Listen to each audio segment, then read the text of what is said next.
Alright, so in the interest of archiving finals that we've missed on this channel already, I am going to try and do some post-commentary over some of the events that we've missed uploads on, and hopefully we can get those covered.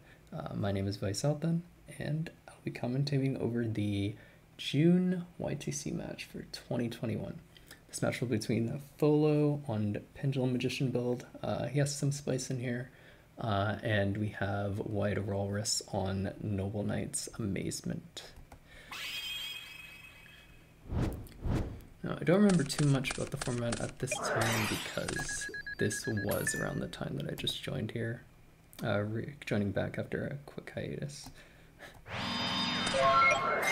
So, Wide starting with set 2 pass is definitely not telegraphing too much about NK. I remember at the time now, people were complaining a lot about the Madrat into Charles starts.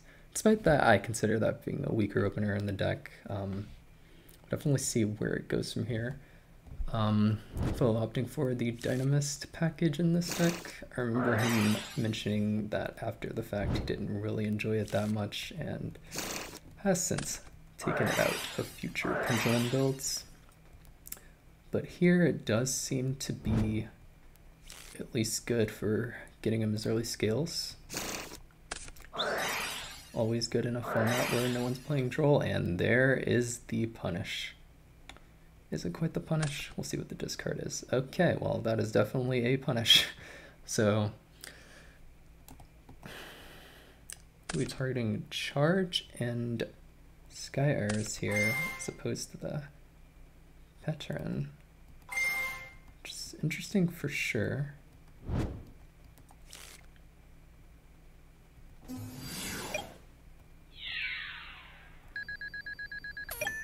Alright, Folo let's just play it safe. Probably doesn't want to get sacked too much into the follow-up from this until Noble Arms are needed once again. So here we have an untargetable Madrat coming up. And looks like it's going to resolve. Set up the Yugioh. What's the mill? It's going to be a Durandal. So this most likely means that we're going to go into the rank 4 that equips Artorigus. Yeah.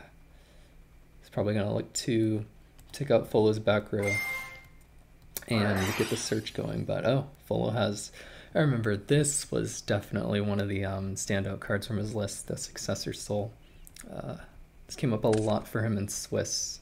He was able to take quite the amount of games. You know, I guess it really doesn't matter what deck you play it on as long as you have a target. It's good removal. Alright. Going to pick up an equip spell here. Yeah, most likely the premature. Probably looking to res the Madrat that started the next turn. And Folo's probably looking for the cleanup here. Unless that set is a torrential mirror force.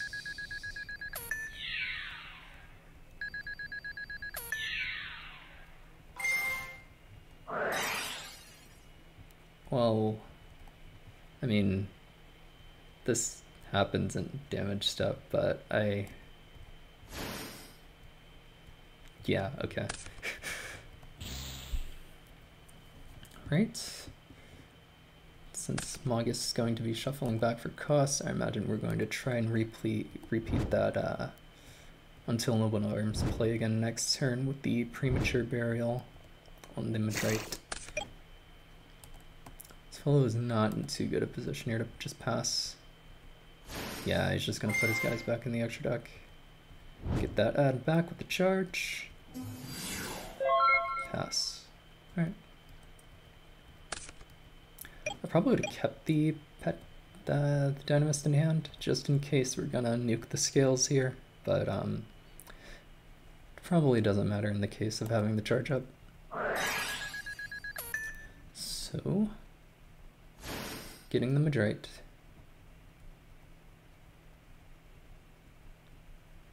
Thinking about potential ways to clean up here, and we just have Guinevere here. Ooh, and the Howling. Okay, well that probably was telegraphed a bit more by the random resummon of the Dynamist, though keeping up the arc pinned over this. I don't know, it's the same result either way, isn't it? Except here, we're able to pin summon 2 from the extra deck, but that shouldn't matter in this case, because the charge adding back the 1, so...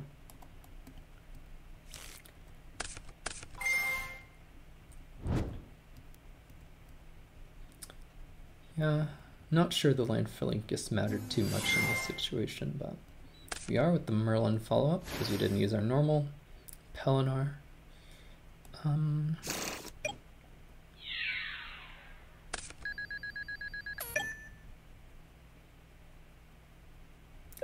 And notably, these aren't treated as noble arms, so this is just acting as a double protected monster, but with only 900 life points to his name, this should be the end of the game.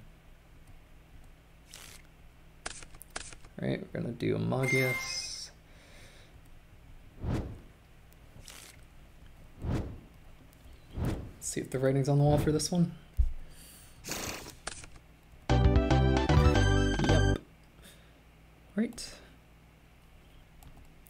I imagine for sighting, we're looking mostly at blowout cards for WideWalrus over here. As for Folo, because he's on 55 and in Pendulum, he can't play too many of the hand traps, but he's definitely known for running Time Lords. Maybe he's on a lot more than that, to see. So here's something that was introduced a little bit earlier, halfway through the summer, was the inclusion of Amazement cards in addition to Noble Knights, mainly because of their synergy with equipping these trap cards to cards and triggering the Charles, which helps turn it into a Trident, a pseudo-Trident anyway. But it looks like around this time Folo is still playing the Evil Eye engine, and that gets ashed immediately. It's not gonna get too much mileage out of it, but it did at least fetch the Ash, which gives him Pendulum Call. So, you know, it's a lot better. It's a lot better than what it might seem. Probably gonna see a back row here. This is the Cyclocoaster. So, doesn't look like the target's been declared yet. Oh, it's meant to be declared on the Sirs. So we're trying to get rid of the scale. I'm not sure what this was setting up exactly. It could mean that Folo was potentially sitting on a mastery in hand. But I guess now we'll never know.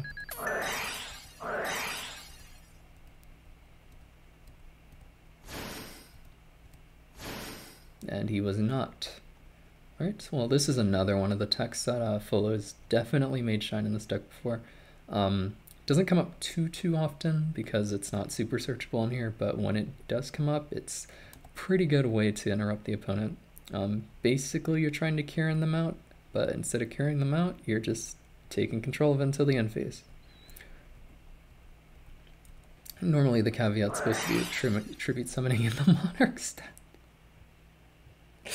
Okay, so the Ash didn't matter, even as a bait for the pen call, because we drew the eye anyway. Notably, this is Gorge because Selene is still banned. So we're dealing with two disruptions here. Warus is gonna have some trouble if he normals or specials. Alright, Augur's good insurance as a start. Definitely don't want to sell a glare here. Not getting any value. Oh, well. I mean, yeah, it's one of the downsides of playing Noble Knights. If you're faced with any sort of disruption on your normal summon or the follow-up, you simply cannot do anything. And it does look like here that we did have a potential play with the Summoner Monk, but because it does activate on normal summon, the Glare could have definitely just taken it. As for the Renault, again, once it's actually summoned on the resolution, we can just cellular and Sirs at that point. And this is a twin twister, so it's dead either way. But yeah, that's the end of the June YTC. It's definitely a much more one-sided and faster one. Definitely showing the weaknesses of the formidable NK deck at the time.